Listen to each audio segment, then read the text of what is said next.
there YouTube, and welcome to a Who review. I am Davros, the Behovian, and today I am reviewing Doctor Who, The Time of Angels and Flesh and Stone.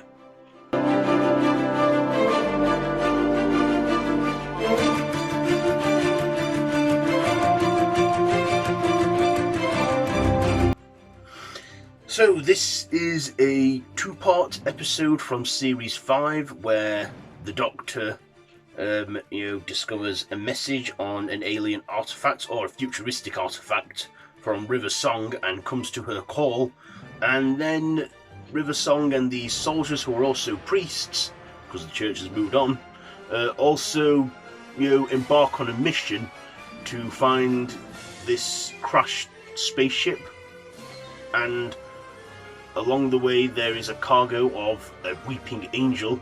And not only that, they stumble into a cave where there are weeping angels, and they're slowly getting their strength back and regenerating and causing their terror. Let's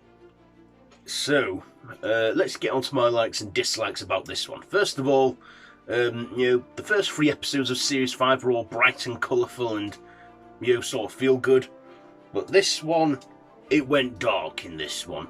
We got the return of Alex Kingston as River Song, who we'd not seen since Silence in the Library and Forest of the Dead from Series 4 in David Tennant's run. So we got to know a little bit more about her, but not too much, because you know what Stephen Moffat was like, dragging the story arc out. So yeah, I liked Alex Kingston in this. Not to forget Matt Smith and Karen Gillan. They too were both great in this two-parter. And also, I feel like we got a bit more depth into the Doctor, from his predecessor, the 10th Doctor not using a gun, to him actually using a gun at the end of the first part of this. Also, during this broadcast, when it was first broadcast almost a decade ago, a decade ago, they showed a Graham Norton talent show that appeared at the bottom of the screen. And apparently that got a lot of complaints, and they never bothered showing that bit again. Probably because it ruined the people's experience. Oh no, that means the episode's nearly over. Which I kind of did find a bit annoying myself. This also had Game of Thrones' Iain Glen in it. Now, this was a year before Game of Thrones, so back then Iain Glen was probably known for doing one of the Resident Evil films. That's how I knew him, before his role in Game of Thrones a year before. He put up a great performance as the leader of the trooper soldiers. And River Song, she was apparently imprisoned and had to earn her pardon, which she did not get, but she seemed to not care because she has her way of getting out. She did, however, say to the Doctor that she would see him again when the Pandorica opens, so that's something, that was teased upon for the Series 5 finale. Also, River Song was imprisoned for killing a man. Who is that man? We find out in the next series, and we pretty much know that. What else? Oh, yes. Like I say, this one was dark, and it was unsettling. The Weeping Angels for sure were unsettling, especially when one of them got one of the soldiers, and as it got to dark, and then as it was cut to pitch black, we heard the angel break his neck, which I thought was kind of, whoa, that was a bit gritty. Not only that, she was speaking through the walkie-talkie and using his voice to communicate with the Doctor and the gang, and I'm like, okay, the Weeping Angels are, before this story, the only one we'd seen from them was in the Series 3 episode Blink. So, and with Stephen Moffat being the new showrunner at the time, and,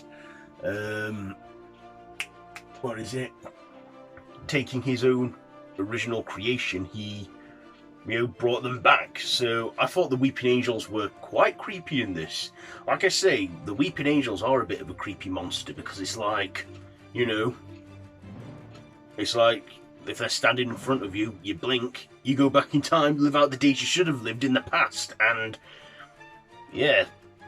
and the Weeping Angels go from like that to like that, and I'm like, They are quite creepy. But the Doctor sucked them all into the crack, which, again, that crack was the story arc for Series 5. So yeah, this was a good two-parter. I also like the finale where they found the ship with an organic forest setting.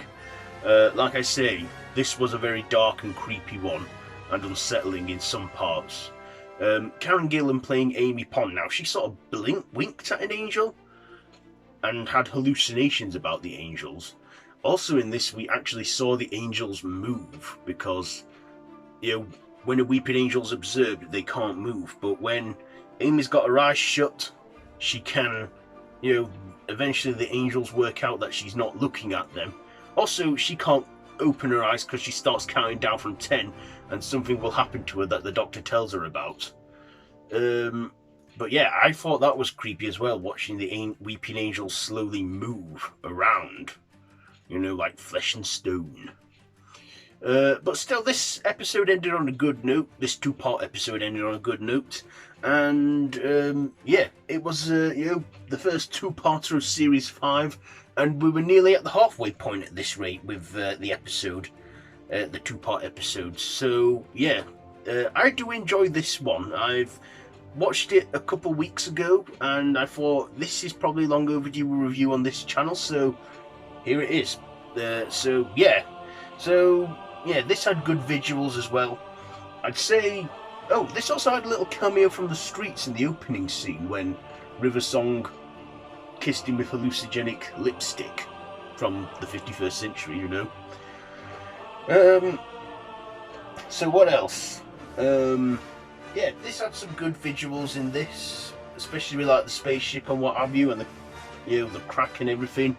But I also thought the effect on the angels. The effect on the angels was good because that is practical effects. The actual actors in stone made to look like stone angels, which I think is really good. Yeah, with, like I say, practical effects. So yeah, the visuals on that, I'll give it a.